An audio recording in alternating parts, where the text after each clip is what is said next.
Good afternoon friends. দেখো আমাদের পুজোর রান্না বান্না সব রেডি হচ্ছে, কাটাকুটি মোটামুটি প্রায় হয়েই গেছে। আমাদের এখানে অনেক রকমের ভাজা আছে, আর সব রকম বলতে পারলাম না যেহেতু অনেক রকমের ভাজা।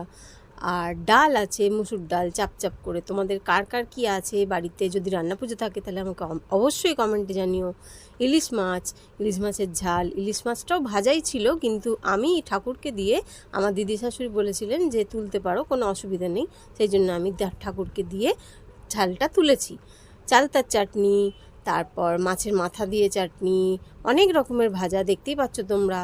আর মা মনসা পুজো আমাদের সেদিনকে হয়, আমরা মনসাকে ভোগও দিই। আর অনেকের বাড়িতেই এরকম হয়, তো একটু নিয়মটা অন্য অন্য রকমভাবে অনেকে পালন করে।